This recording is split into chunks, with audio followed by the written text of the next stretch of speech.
Welcome to the J Report. I'm Brad Pomerantz, where we offer a special edition of our series.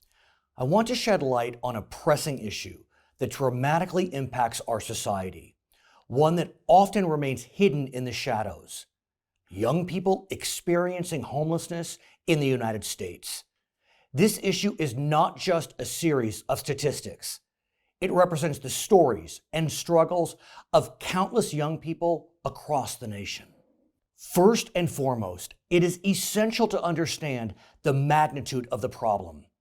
Each year, an estimated 4.2 million youth and young adults experience homelessness in the United States, 700,000 which are unaccompanied minors, meaning they are not part of a family or accompanied by any sort of parent or guardian. These estimates indicate that approximately 1 in 10 adults ages 18 to 25 and 1 in 30 youth ages 13 to 17 will experience homelessness every year. Youth homelessness has severe consequences for these young lives. It deprives them of the stability and support necessary for their development. Homeless youth often face hunger, inadequate shelter, and unsafe environments. Without the stability of a home, they struggle to maintain their education, leading to a cycle of poverty and missed opportunities. Additionally, they are at a much higher risk of exploitation, substance abuse, and mental health challenges. It's not just the statistics that matter, though. It's the stories behind them. Many of these young people have experienced unimaginable trauma, abuse, or neglect which led to their homelessness. They are not statistics. They are our sons and daughters, our nieces and nephews, and our friends' children. These young people, all too often people of color or members of our LGBTQ community, deserve the same opportunities as all young people. And with those opportunities, there is nothing these youth can't achieve, as you will see firsthand later on in our program. We must understand that the homeless are in most cases not to blame. It is our responsibility as a society to ensure that there are institutions in place to assist those among us who are most at risk. It is our collective responsibility to address this crisis. If our institutions fail, we must support organizations who will work tirelessly to provide shelter, food, and counseling for homeless youth.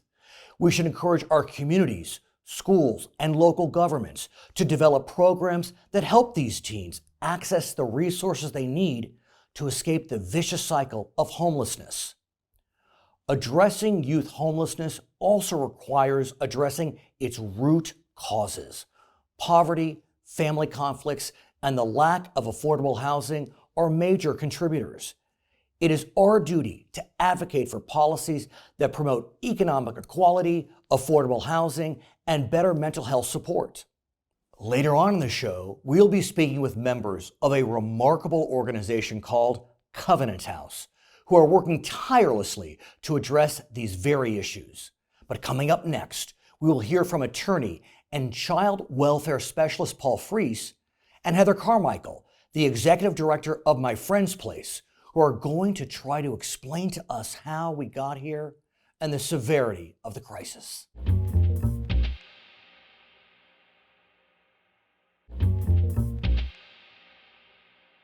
Welcome back. We are now joined by Paul Freese. He is an attorney who specializes in homeless and foster care advocacy, and Heather Carmichael. She is the executive director of My Friend's Place. Thank you so much for joining us. And I want to start with you, Paul. We've discussed the severity of the crisis for youth that are homeless. I want to get a sense, though, from you, how did this happen? How did we get here? So the dismantling of the mental health institutions was one of the first causal factors, but also you had the reality of the Vietnam War, which is very unique. So it dates back that far? Yeah, 70s and 80s. I remark upon the fact that I grew up in LA County. I rarely saw a homeless person. The word was not in our vocabulary growing up when I left LA County in 1974. When I came back in 1985, I was stunned to see people living in a park. And I was like, what has happened in America since I've been gone? But the veterans were with post-traumatic stress, which was not a recognized disability. You have a culture of denial, and that denial led into self-medication and then often erratic behavior that got you in trouble with the law. So your life spilled out of control. Ultimately, you broke your ties with the workforce, with your family, and became homeless, and which I see as ultimately relationship poverty more than any other form of poverty. But what about the youth homeless crisis? When did that really take off? Well, we've been seeing runaway youth, kids running away from homes that are intolerant towards, if they're LGBTQ, kids running away from homes where there's religious intolerance, kids running away from abusive parents. But in terms of, if you want to look systemically at how we're seeing what's now called the foster care to homeless pipeline, that's something I'm personally witnessing as an advocate for foster youth, that we have a system that needs radically to be reformed and humanized, that's producing young people that are functionally unable to participate in society under the auspices of, we're going to take you from your biological parents and we're going to give you a better future than they would give you. And it's the number of foster youth who are ending up homeless is off the charts. Really quickly, when I worked with Heather at my friend's place doing legal clinics, I'd ask the kids who came into the clinic, how'd you end up on the streets? I ran away from my group home. This is 1994. What's a group home? That's where foster kids live. What's a foster kid? I'm ashamed to say I had no idea. I'd heard of orphans. That's kids got no family or home. How old are you? I'm 13. I'd rather be on the streets now. They treat me in that system. It's unspeakable. And then the other scenario, on my 18th birthday, is how'd you end up on the streets? My 18th birthday, my foster parent, my group home worker, my probation officer said, we're not getting paid to take care of you. Here's a bag, pack up your things. Here's some bus tokens. Good luck with the rest of your life. And guess what kind of bag it was? Plastic trash bag. And 2/3 of the kids we're seeing in our clinic had been in foster care. I'm like, what is going on with the system that's manufacturing broken lives? So from that point forward, I've tried to focus on how can I make a difference and try to do my best to do my part to humanize the system. God bless you. Heather, I want to turn to you and get a sense, since you're really on the ground, what are these youth homeless folks facing, literally? Well, so youth homelessness looks very different than adult homelessness. So some young people are couch surfing and are still in the protection and care of community friends, young people's parents. That's like the safest part. But then when a young person has no connection and is on the streets without caring community, without caring adults, they're hungry, they're terrified. They're no longer connected to school. They may or may not be able to continue work. So that deep, deep alienation and marginalization is a very dangerous place for young people to reside. There are systems, there are adults that really are looking to exploit vulnerable beings. And just being a young person is about vulnerability developmentally, right? You're still learning skills, your place in life. So what happens when these homeless youth are being exploited? Literally, what is happening to them? Well, at the core, it's abuse, right? It's the devastation of a young person's being, health, and wellness. We might be talking about human trafficking. We might be talking labor trafficking. What about drug trafficking? Absolutely. I think anywhere there is a labor market that you are trying to avoid law enforcement, children are brought into that because the consequences for a child is different than it is for an adult. And a child or young adult has not yet developed the ability to think about the long-term consequences of being caught. But even worse, they are doing everything they can to keep themselves fed and in a relationship that is experienced as meaningful, purposeful, or being cared for. Think about what you just said. They just want to be fed. Yeah. Imagine feeling that pit in your stomach every single day. I think it's unfortunate. Many of us are resourced enough to feed ourselves, but there are a lot of children and young adults who are housed, marginally housed, or not housed, that are starving every day. Hunger often is the first place a young person will come to the organization, My Friend's Place, but it is so much more than that. That hunger is physiological, but also young people hunger to be their best selves. They hunger to be in connection with adults that love, care, and can create opportunities for them. And what about that sense of isolation? What does that do, Paul or Heather, to these homeless youth? Isolation is about extreme relationship poverty, a sense of disconnection with your community.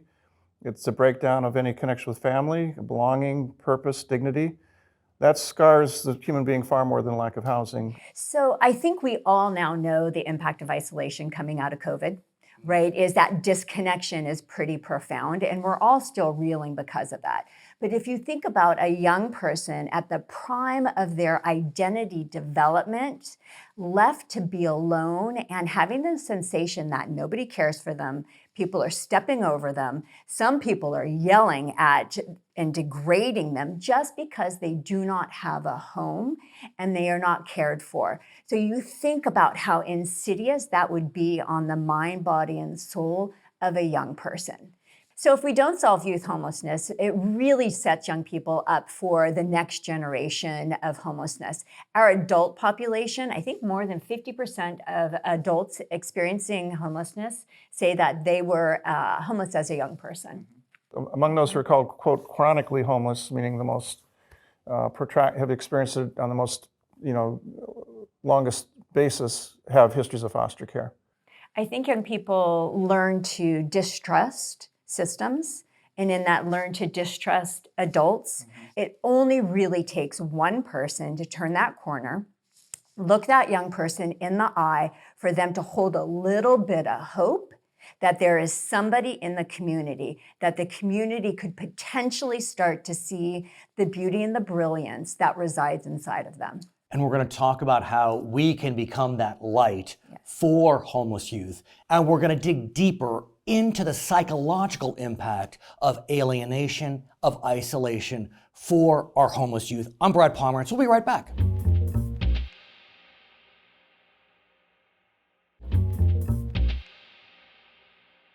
Welcome back. We are now joined by Dr. Daniel Ballin. He is a licensed clinical social worker and clinical director at Covenant House. And we were speaking with Heather Carmichael about the impact of isolation and alienation on homeless youth. I want to dig real deep into that question. Doctor, what can you tell us about the impact of those twin miseries? Yeah, I think, first of all, thank you for having me here. I think to understand what homeless youth or youth experiencing homelessness go through, it really starts much long before they're homeless. They come often from families who are kind of very distraught, might be poor, might have violence in the home, a lot of stressors, and a lot of various traumas of different types of abuse. And it's from those backgrounds, those family backgrounds, that youth often end up on the streets. And so the traumas that they experienced in the home get compounded on the streets, where life isn't safe, they don't know who to turn to.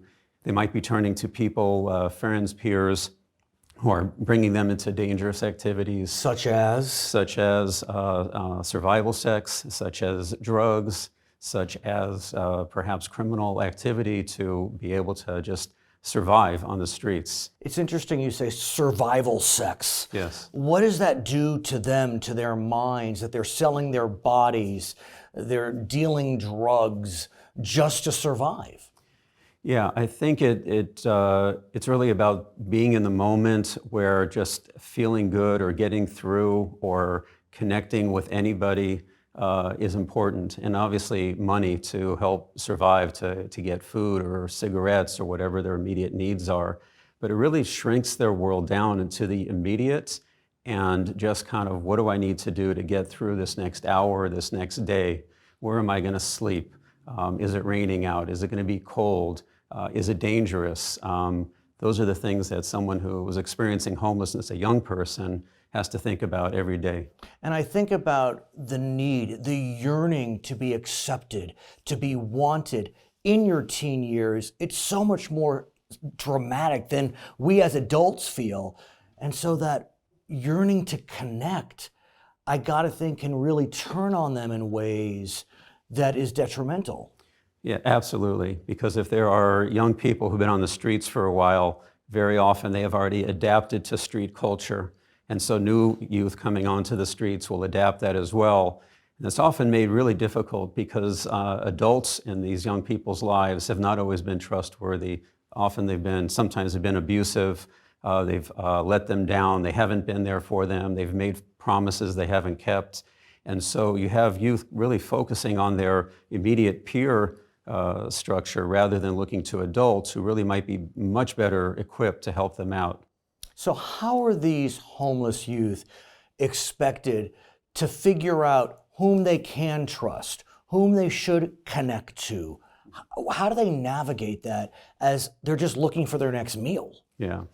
What's real important is that in the community, there are places that they can go to and start to get information. And for instance, street outreach teams could be really important in working with these youth and starting to build a relationship and to show them that there are resources, there are people to turn to, and they could start looking for shelter and having a safe place to be. And so how do these outreach teams, how can we convince these youth that they need to break those unhealthy connections that they so yearned, created, and now realize are detrimental? How do we convince them that they need to move past that and move forward, creating much more healthy connections? Yeah, that's an excellent question. I think it's less about convincing and more about connecting and forming relationships. So an outreach team are usually exceptionally good about connecting and creating a relationship very early on and very quickly so that the youth start to feel comfortable that this person's for real. They might be helping out with food or blankets, but when they keep showing up and they keep inquiring, how are you? That makes an impact. And then the youth can start to trust them and the information that they have to provide. Can you think of one story, doctor, where you saw an unhealthy connection broken and a healthy connection created for a homeless youth in your work? Yeah, several. Nice. One young person comes to mind who when he really had lost all connections, I think there was a bit of incarceration in his history. When he came into our program, he was very silent. He really stood away from everybody. But over time, connections were made, just checking in, how are you, what do you need, giving him lots of space. And little by little, he started to open up, share his story, learn who he felt comfortable with in the program. And that's how it happens. It really starts with connection and safety. And once those two things are there, good things will happen. I want to dig a little deeper into that safety issue, because I have to think that part of the reason many of these homeless youth are homeless is because they didn't feel safe at home. Correct. Their families were unsafe. So what do you do to build that sense of safety and security for children who have faced such trauma and have felt so unsafe for so long? I think the first thing is consistency, just being there. If we say we're going to do something, we do it. We let them know that the adults in the program are there for their well-being and don't want anything in return. The structure of the buildings are clean and safe. There's inside, and when youth are inside, then it is safe. And when they're fed? And they're fed, things are predictable. The meals are all at the same time. The staff come, they see the same staff day after day, week after week, months, and sometimes years. The safety is really about consistency and letting the youth know that we are there for them, and whatever their needs are, we are there to support them. And so when we come back, we're going to meet what we're calling them homeless alumni and learn how they have created fulfilling lives. I'm Brad Pomerantz. We'll be right back.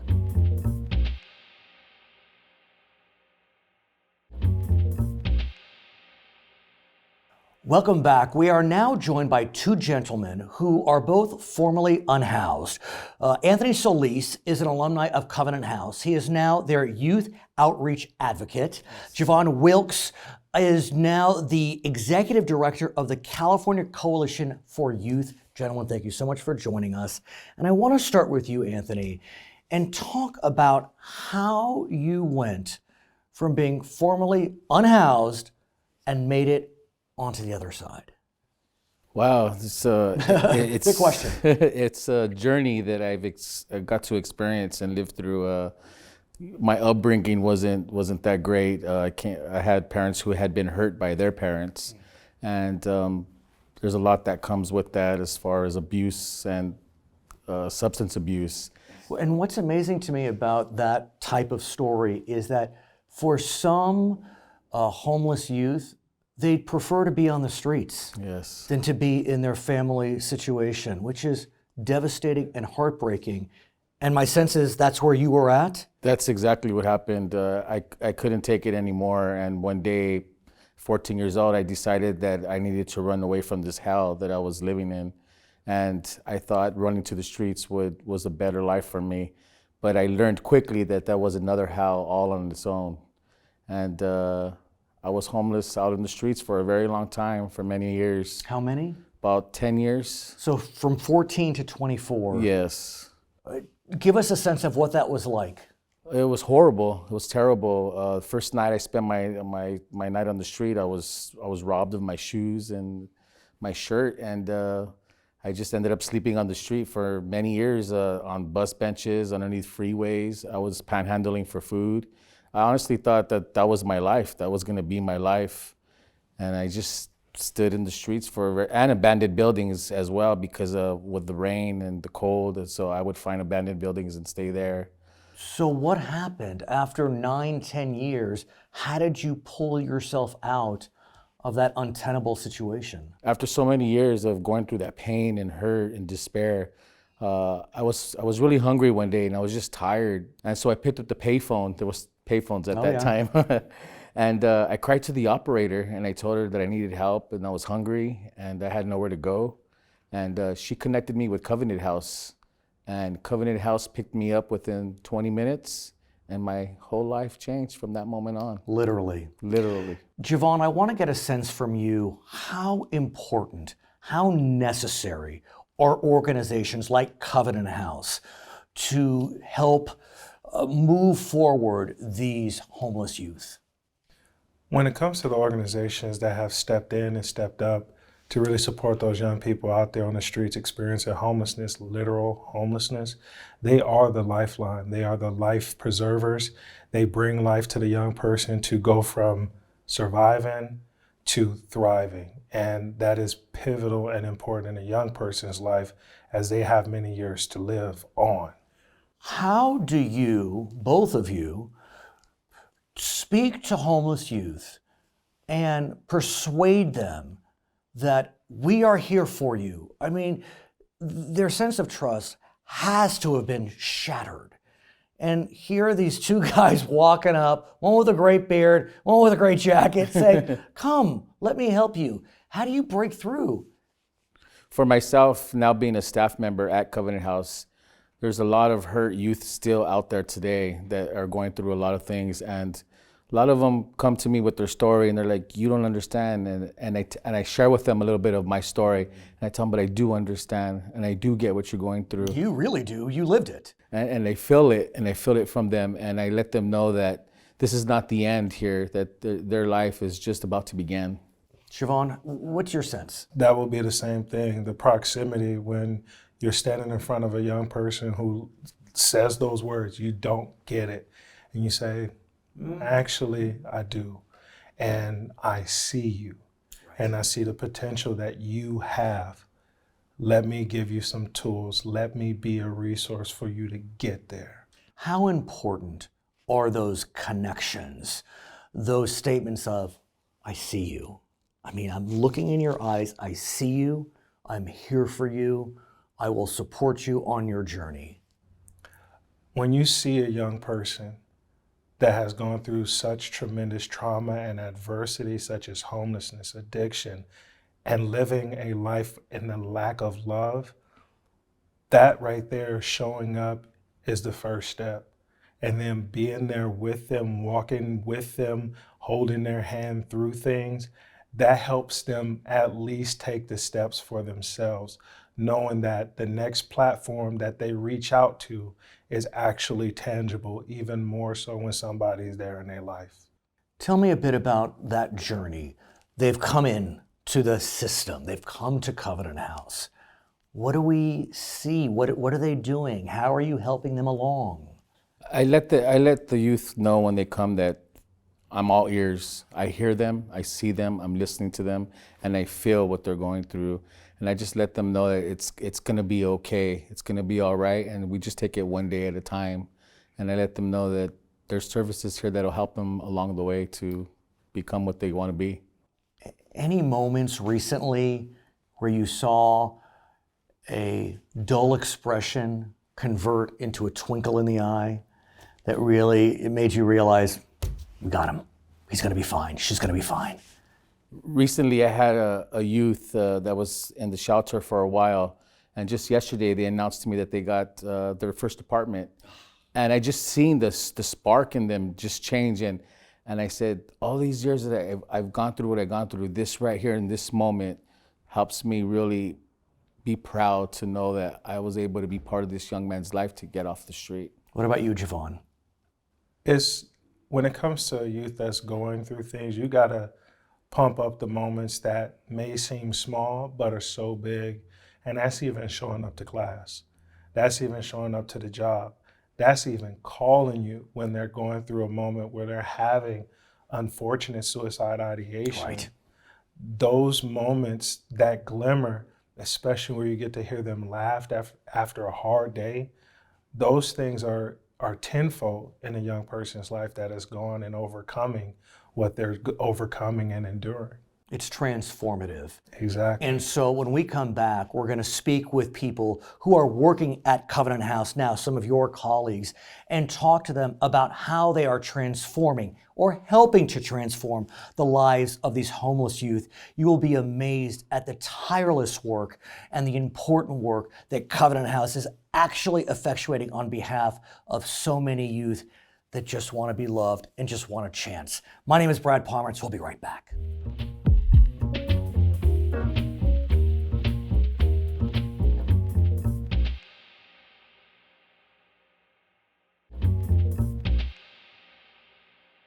Welcome back. I'm Brad Pomerantz. We are joined by two pioneers of Covenant House. We are joined by Lon Usher. She is the alumni coordinator at Covenant House. And Fred Ali. He is the CEO. Sir, we've been talking a bit about Covenant House. I want to get a sense, what exactly is it? What is Covenant House?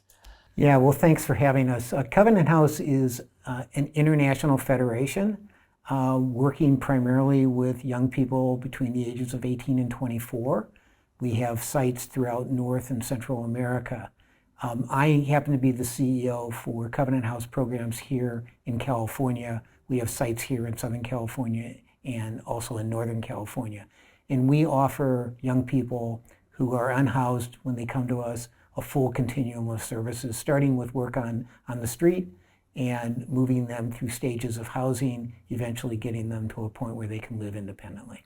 How did you come to Covenant House, Fred? So it's an interesting story. I actually came to Covenant House in Anchorage, Alaska. Oh, okay. In the 1980s. I left a promising career in higher education and started the program for Covenant House in Anchorage. And it's extremely rewarding work, but it's also very challenging work. Lon, you've worked at Covenant House for 30 years. The first, I think, 20 or so, you were a case manager.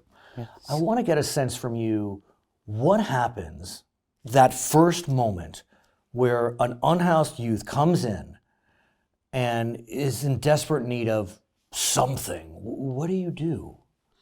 The first thing I would do is invite them in, say welcome, and then ask them what do they need. Food, clothing, medical, or they just may want to rest. So you start building those relationships when they first come through the door.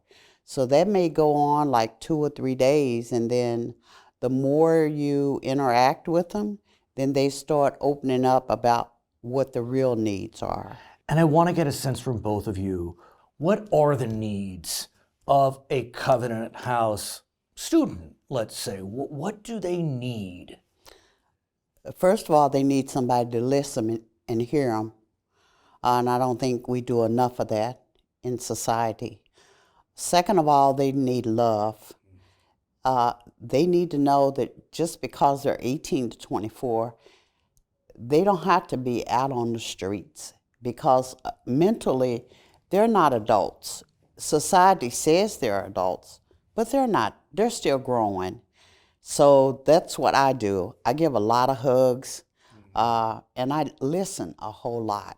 Well, I mean, there's two ways actually to look at that. First of all, the young people who come to us have a lot of needs, and we attempt to meet those needs. And it starts out with meeting them on the street, being proximate with them on the street.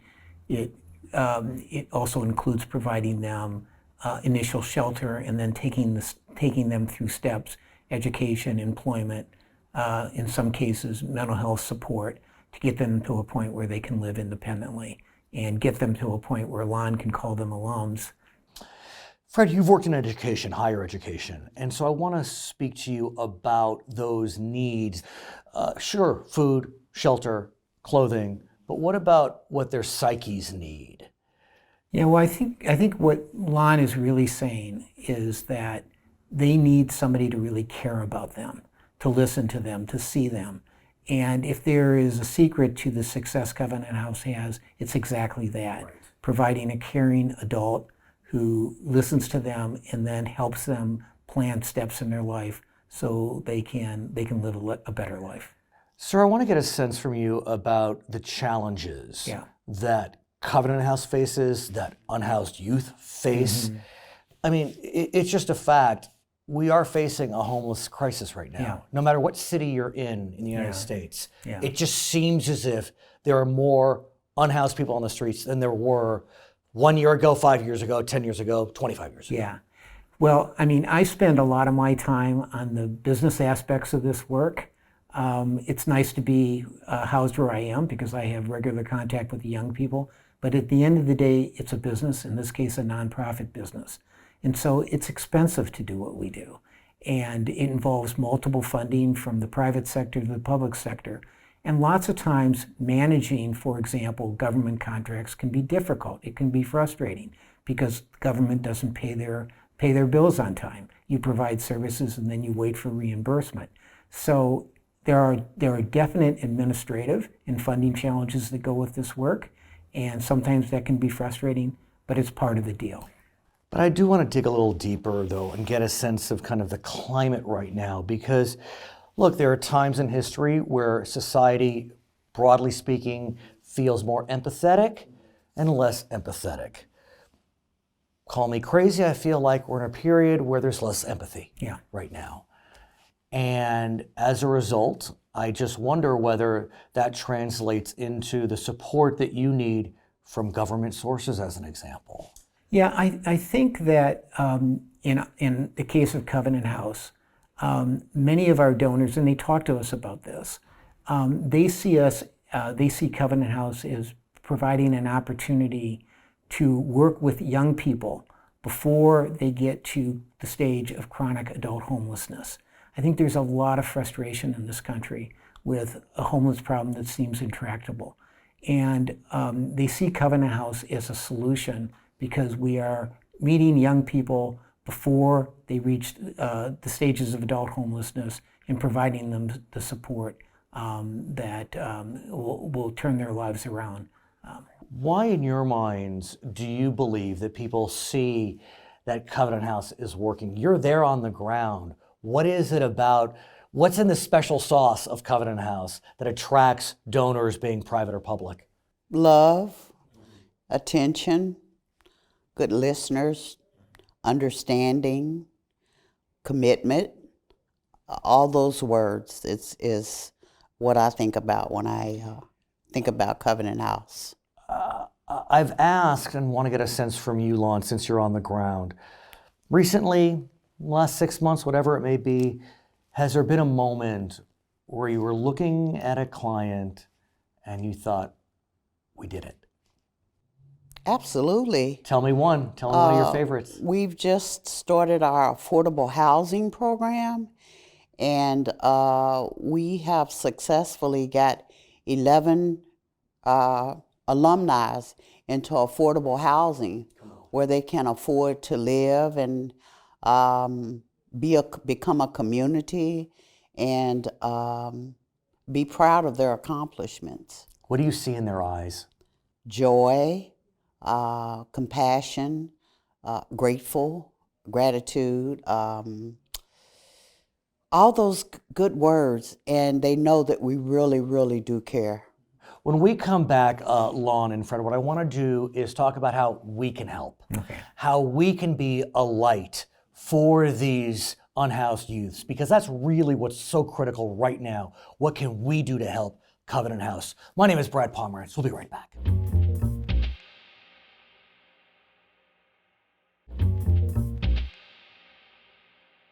Welcome back. We are still speaking with Fred Ali. He is the CEO of Covenant House, as well as Lon Usher, Alumni Coordinator of Covenant House. And I want to get a sense from both of you, what can we do to get involved, to support unhoused youth, to support Covenant House?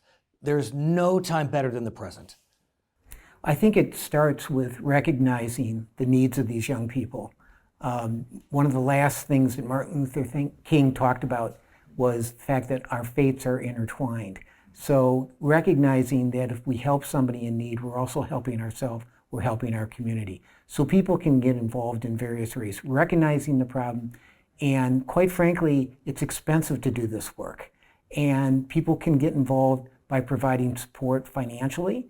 About 50% of our funding in California, and about the same percentage nationally, comes from private individuals. Just That like you and allows me. us- I mean, just like you and I. write a check right now, and that would be part of the 50%. Exactly. We have donors across this country that every month send a little check in. We have others that make very large contributions. All of that helps. And without that kind of support, we couldn't do this work 24/7. Yeah, those recurring donations, even if they're $5 a month, they're recurring. That's right. And so they become critical. And the private donations are really critical because the other portion of our funding comes from the government. But government doesn't provide full costs of anything. Right. And so we use our private dollars to supplement what we don't get from the government. It's incredibly important, and it really leads to impact. And government spending can be fickle. You know, you never know what's going to happen at any time. Budget crises come and go, but philanthropy, charity is a constant. And fundamentally, I do believe that we as Americans are a charitable people. And if we just know, if we're told what to do, if we just need the information, the knowledge of how we can support unhoused youth, we'll step up. That's right. What's your sense, Lon, about how we can help? Listen, we can get involved by just showing up. I'm quite sure all of us has some skills that maybe we can offer to a young person. Become a mentor. You know, you'd be surprised at how important it is for a young person to get something as simple as a hygiene kit, a toothbrush, toothpaste, shampoo and conditioner, grooming stuff. Literally. Yeah. It literally is pivotal. It makes a difference. So you can get involved some type of way. People need to stop turning their heads away from and turning their heads toward and do the work. I do want to ask about donations of products, and be it clothing or shoes or hygiene kits. Is that something that would be valuable for Covenant houses around the nation? We do take hygiene kits all the time, pillows, towels, washcloths, anything that you think a young person might need. We don't take used clothing anymore because some people were just dumping stuff. I understand. But we do take new clothing. We have a part of our program. New clothing. New clothing. I think it's important for people to recognize that donations of products is really important, but it's also important to get a hold of the local Covenant House first or the other organization, ask them what they need, because sometimes we get contributions that we don't need, and we have other needs that are unmet. How many Covenant houses are there, do you know? Oh, there's close to 20 different sites around the country. Around the country and in Central America, including Mexico City. So literally, just pick up the phone, get online, and ask, what do you need? You know, and Yes. Alana and I just had a very interesting thing Tell us. happen to us, just getting ready for this interview. The young woman who was doing the makeup, her name is Kimberly. Lana and I started talking to Kimberly, and we realized that she has a story that would be really helpful to share with our young people. In her case, she went to beauty school, and now she's got a great career. And Lana and I both looked at her and said, Kimberly, come on in and talk to our kids. I think they could learn a lot from your story. Lon, I can't lie. I used to be the person that would walk away from homeless people. I don't do that anymore. I became friends with an unhoused person over the last few years. Give us a sense of how important it is to look at those that are unhoused and let them know that we see you. I just think as society we just have given up, and we shouldn't do that. I always refer back to the Dalai Lama said we were all put here on this earth to watch out for each other. And so I always think about that. Takes a village. It takes a village. It took a village to raise me, and I appreciate it. Maybe I didn't then, but I appreciate it now. And we have to get back to that. We just have to do better. Fred? Yeah, it can't be overstated enough. That first contact with a young person where you actually see them, recognize them, accept them for who they are, offer no judgment, just offer support. That's what people like Lon Usher and so many other people within Covenant House have been doing for years. And that's why we are so successful with these young people. If there's a secret to our success, it's the relationships that we build with each individual child, a young person who comes to our door. And that's where it starts. Fred Ali, Lon Usher, you humble me. I am so touched to have met you and others that work for Covenant House. And I thank you for supporting the unhoused youth. And what a gift you are, Lon, and others, to see the unhoused youth on the other side. My name is Brad Palmer, and thank you so much for joining us.